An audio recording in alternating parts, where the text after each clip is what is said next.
চাকরি চলে গেছে, আমার কোনো ইনকাম নেই, এজন্য আমার সাথে সংসার করবে না। তুমি ওকে একটু বোঝাও না।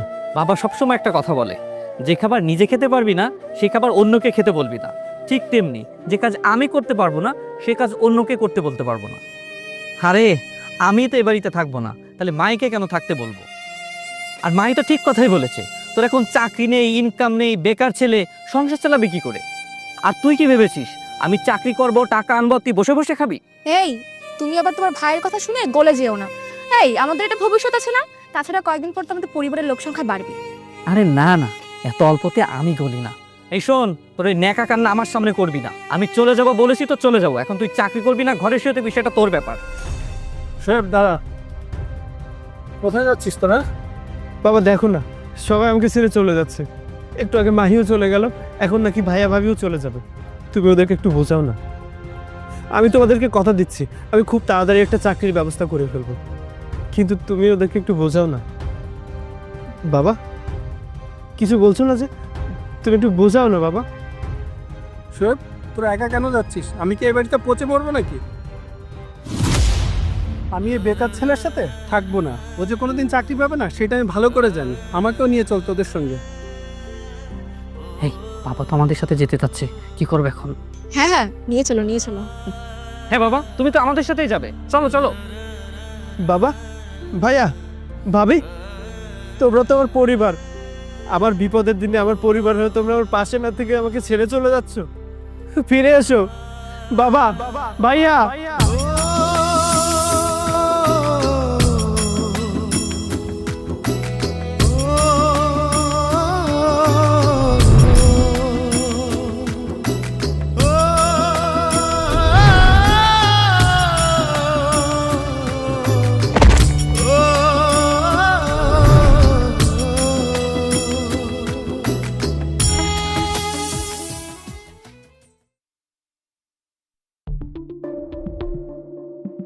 স্যার, আমি বিগত 5 বছর ধরে ডিএস গ্রুপে অ্যাসিস্ট্যান্ট ম্যানেজার হিসেবে কাজ করেছি।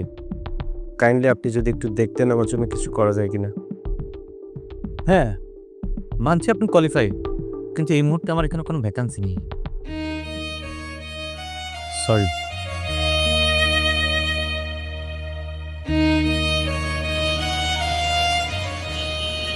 হ্যাঁ বুঝতে পেরেছি, কর্পোরেট জব আমি পাবো না, কিন্তু বেঁচে তো থাকতে হবে।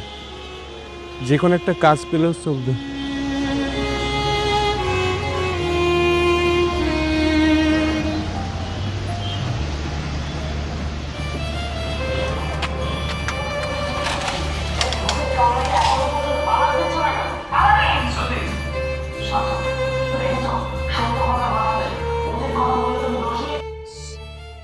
স্যার, আপনাদের এখানে কি কোনো লোকের প্রয়োজন আছে? না না, এই মুহূর্তে আমাদের কোনো লোকের প্রয়োজন নাই। না মানে বলছিলাম, আমার একটা কাজের খুব প্রয়োজন। যে কোনো কাজ হলেই হবে, আমি করতে পারবো। একটু দেখুন না। আপনাকে বললামই তো আমার এখানে কোনো ভ্যাকেন্সি নাই, আপনি জান তো।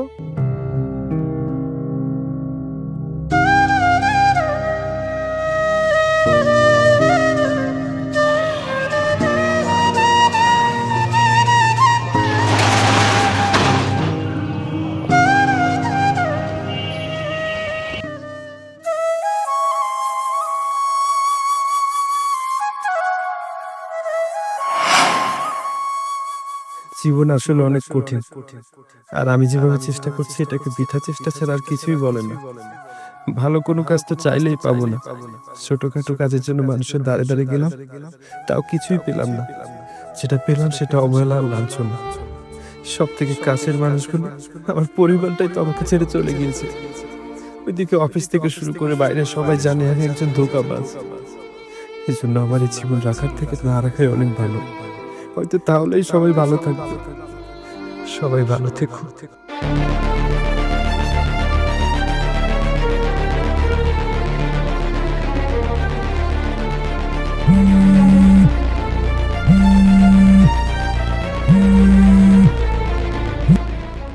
Hello mister Dipto. Hello sir. আসলে আপনাকে সরি বলার জন্যই ফোনটা দেওয়া। আপনাকে যে অপবাদ দিয়ে অফিস থেকে বের করে দেওয়া হয়েছিল, ওই অপরাধটা যে আপনি করেননি সেটা প্রমাণিত, এবং এটাও প্রমাণিত আপনাকে ফাঁসানো হয়েছিল। ধন্যবাদ স্যার আপনাকে। আমি তো আপনাকে বলেছিলাম আমি কোনো অপরাধ করিনি। ভুলটা যেহেতু আমাদেরই ছিল, ভুলটার সংশোধন আমরা করতে চাই। তোমাকে তো আমি চাকরি থেকে বের করে দিয়েছিলাম, আর আজ আমি তোমাকে চাকরিতে ফেরত আনতে চাই। বাই দ্য ওয়ে, তোমার জন্য একটা সুসংবাদ আছে। তুমি যেহেতু অন্য কর্মচারীদের সাথে অসৎ কাজে যুক্ত হওনি, তোমার উপর আমরা ভীষণ খুশি। তাই তোমাকে আমাদের অফিসের ম্যানেজার পোস্টে অ্যাপয়েন্ট করতে যাচ্ছি। আর হ্যাঁ, তোমার স্যালারি তো ছিল 70,000 টাকা, এখন থেকে তোমার স্যালারি আমি করে দিলাম 1,50,000 টাকা। ধন্যবাদ স্যার, অনেক অনেক ধন্যবাদ। না না, আমাকে ধন্যবাদ দেওয়ার কোনো দরকার নেই। এটা আপনি আপনার কাজের ফলই পেয়েছেন। একটা কথা সবসময় মনে রাখবেন, প্রত্যেকের কর্মফল একদিন অবশ্যই পাবে। আপাত দৃষ্টিতে দেখতে গেলে কেউ হয়তো কর্মফল একটু দেরিতে পায়, কিন্তু সে অবশ্যই পায়। আর হ্যাঁ, আগামীকাল থেকে অফিসে জয়েন করুন। এখন কিন্তু আপনার অনেক দায়িত্ব এবং অনেক কাজ। জি স্যার, অবশ্যই। ওকে, অল দ্য বেস্ট।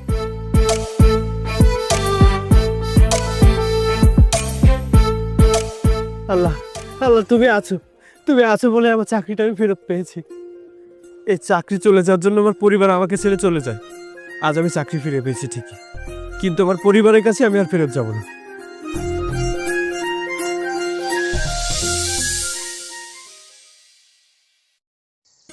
মিরা সাহেব, এই জমিটা খুব পছন্দ হয়েছে।